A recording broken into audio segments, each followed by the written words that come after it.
Let's talk about how to manage change in a business. By the end of this video, you'll know not only how to manage change, but to actually steer it. And sometimes maybe stir the pot a little bit and create your own.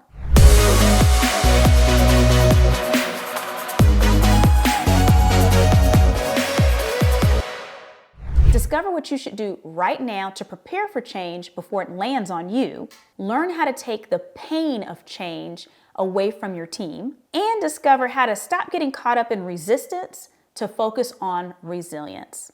Let's get started. In business, when we talk about managing change, we tend to be focused on the future, what's coming, but oftentimes we're not rooted in the present. First thing we want to do is make sure the company has a very clear vision on where it is right now. Do you have a mission, vision, and values?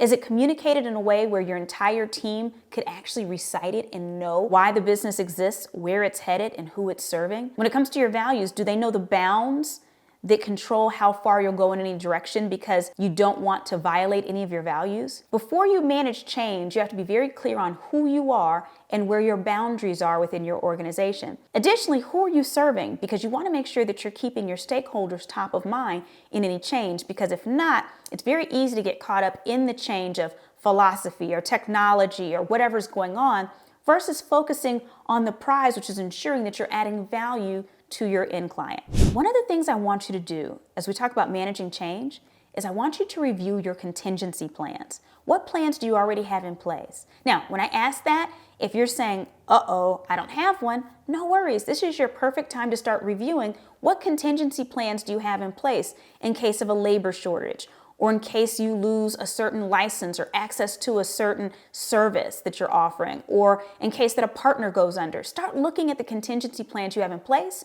and if you don't have any, start thinking about plan Bs for some of the more common things that could go wrong, even though you don't want them to go wrong. Now, here's the hard part. If you want to manage change, it can't be a single event. Change should actually be an integrated part of your business. Right now, the term innovation is really popular because people like to think of, creating something new. But the fact of the matter is, most people are not innovators.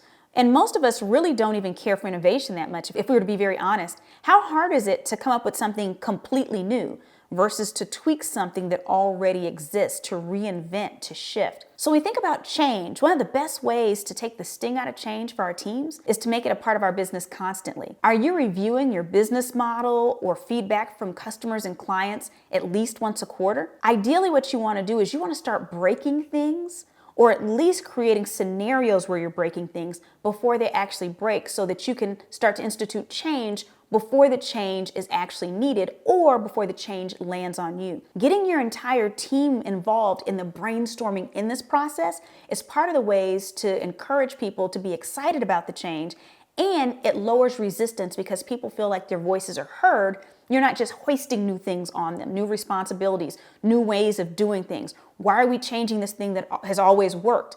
Well, we see the writing on the wall, but we want to stay ahead of it. We're breaking things as soon as we see a need so we can start to put them together and create something even better for our customers, our clients, and even our internal customers, which are our team members. Keep in mind that when we think about change, there are always going to be a small group of people who resist it at all costs. Now, I'm not talking about the people, there's early adopters, there's people that they're not quite early, but they're not late either. There's people that are kind of moderate. We have people on the tail end, and these aren't the people that are resistant. They just want to make sure something is really tried and true before they do it. But then you have the people on the end that are always going to grumble. I don't care what change you're proposing. You could propose the best possible change for them, and they'll find a way to complain about it. Don't waste your time with those people. Try to convert the other people in your organization. And keep in mind, having those people doesn't mean they're necessarily bad. They might be incredible for your organization in other ways. They're just not going to adopt change without having a high degree of resistance. That's okay, keep them there. But focus on the other people and encourage them to embrace change. If you're trying to figure out how to encourage people to embrace change, one of the things I like to ask people is to close their eyes and remember when they were a child. So let's do that right now. Close your eyes. And I want you to go back to when you're in elementary school. And what was your favorite age? I don't know if it was 5, 6, 7, 8, whatever that age was, go back to that age. I want you to try to remember what your very favorite toy was. What was that favorite toy? Feel free to even throw it in chat if you want to. Share what your favorite toy was. Was it Legos? Was it Lincoln Logs? Was it Barbie? Did you have one of those little cars, a big wheel that you go around on, a little tricycle car situation? What was your favorite toy? Think back to your mentality when you had that toy. There was so much about the world that you didn't know. So when people introduced you new concepts or new things, you didn't just fold your arms and say, that's stupid, I don't get the point. That's what we adults do. That's something that comes with age. When you're younger, you're just curious. How does that work? What if I take the face off of this? Or what if I take this apart? What's in there? Children don't have the pressure of feeling like they have to know everything. They can just be curious and just kind of tinker and know that they'll never know everything. Know that there's so much more that they don't know and they're not concerned about it. Right now, we're living in a time of rapid change. In fact, the pace of change is accelerating to a point unlike anything we've seen in human history. The only way to survive and thrive in this level of change, so I'm not even talking about your organization, I just mean in life in general right now, is to adopt that childlike curiosity where you know that never again will you know everything. For instance, like in the 80s, if you wanted to be techie, all you needed to do was two things. You needed to know how to use a fax machine and program your VCR. Congratulations, you're a techie, right? Now, things change by the hour. You will never be up to date on all the technologies and global shifts that are happening. It's impossible. But when you think of yourself like that child, go back to that favorite toy you had and remember how you thought then, you don't have to understand it all. You don't have to know it all. You just have to be open. And so teaching your people that it's okay to be open and not know. There really are no bad questions. We're constantly figuring this out. No one's an expert on these things anymore because it's constantly changing. You can't have experts when there's constant change, right?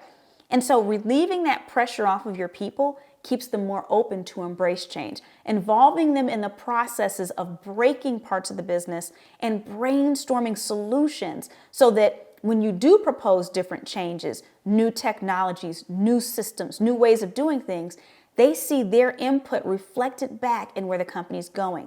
Now they have ownership.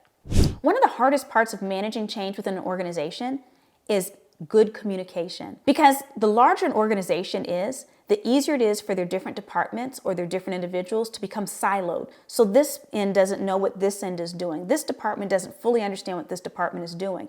And so the flow of information breaks down. And what happens is as the flow of information breaks down, frustration and resentment grows because people over here don't understand why they're not getting what they need or why is this process taking longer. So making sure that we have open communications in our organizations, possibly having more meetings than we normally would, maybe having them a little bit more open and bringing teams together that don't normally communicate. These are all things that can help us as we move through constant change. And then lastly, I hinted to this. Anticipate and expect resistance. You will always have a small percentage of your people who are resistant to that change. Do not babysit them. Now, that doesn't mean as soon as someone's resistant, they're problematic. That's not what I'm saying. Some people are resistant because they need a little bit more information or they're not understanding. But I think you know what I mean. Those people that no matter what you put out there, they're going to complain, they're going to try to sabotage, they're going to come up against you. The best thing you can do is contain them or plan for them based on where they're located within your organization and their attitudes. But don't worry about babysitting them so much or catering to them in times of managing change because it's impossible. And the attention you put on them is attention that could go towards growing your other talent that's interested in driving your change. Now, if you want more information about managing change, you'll notice in the description of this video, there's a link to download my Future Ready Playbook. This playbook is full of all kinds of activities and tactics that will help you think more strategically about the future. So make sure that you click it and download it today.